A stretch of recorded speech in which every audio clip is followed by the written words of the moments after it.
what is going on, guys? So today we will be washing our cars. Right now we are on the way to a well-known, good testing E85 station. Julie has got some about E80 in the car, but we're going to top her off and fill up a 5-gallon VP Racing jug of E85 in the car, just to kind of have on hand at the house for any circumstances, like when we're a little low and we just need good clean E in the car. Eventually we're going to be probably looking at getting a 55-gallon drum eventually, and then just kind of have that on hand. So one of the big things with her car recently that has changed, obviously it's been tuned on E if you watched the last video that we had, and I'm going to let Julie talk a bit.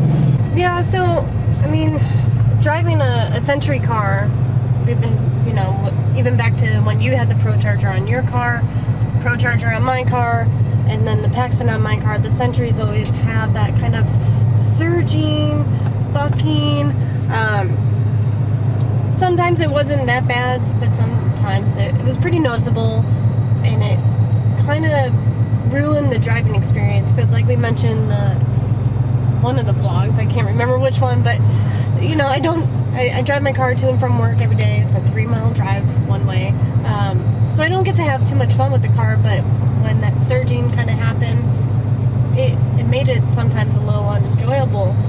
However, with E85, apparently, and I'm still learning a lot more about it, apparently it does help with that mid-range power, adding that torque, and I think E85 mixed with a Century blower is like the perfect marriage, because now I've only had it back for 2 days. I put about 50, maybe 60 miles on it with the E85 tune.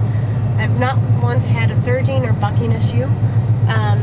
The torque alone, you can definitely feel it a lot more, from lower to mid-range, and it overall feels like a whole new car, and I couldn't be any happier.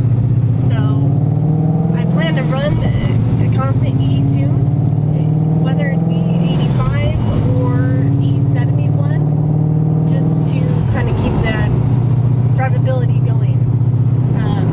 Eventually I'll get an N-gauge put in so I can flash to 93 if we do take a long road trip somewhere, but for the most part I'm going to be running the 85. Next week, you guys already probably know that my car goes into Power Lab for the Cobra Jet intake install and the flashing of an E85 tune.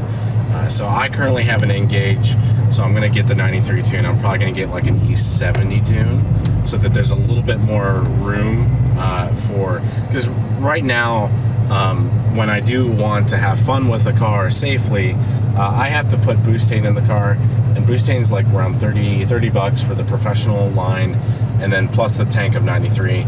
So if you factor both of those costs in, it's about $70-something, and it's pretty expensive for non-race gas. So with E70, it should be about the same as a tank of butane. Like, it should be about 100 octane, and then I'm going to have like a good clean E85 tune on the car. So I'm going to have those options. I'm super excited to fuel the car on E. My gas mileage is absolutely awful with the Whipple. Well, yeah, so what's yours with E85? 8. Between 8 to 9 miles a gallon. Yeah, so 8 to 9 miles a gallon with E85 in Julie's car. I can't imagine what it's going to be on mine. So yeah, let's go ahead and test this E85 that we have at the station.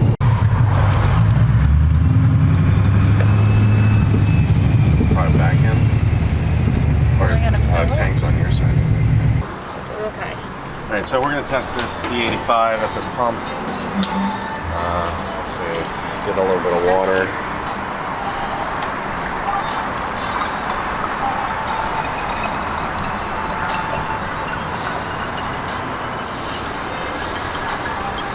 If you guys aren't familiar with these ethanol testers, you basically fill to the water line on this test kit, and then you pour the E85 in, and then it'll separate. I have to do that in my hand.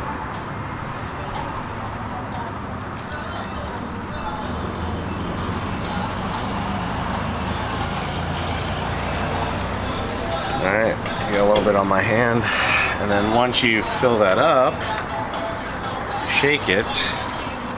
Yeah. Then you let it sit. So it looks like this is good E85. This is almost right at E85. So we're gonna go ahead and fill this tank up. Let's go ahead and fill her up. You got the tank in here? Yep. So we're gonna also fill up a 5-gallon reserve thing of E85 for emergencies.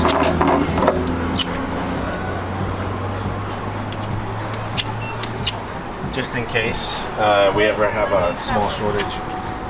It's enough to get us to wherever we need to go.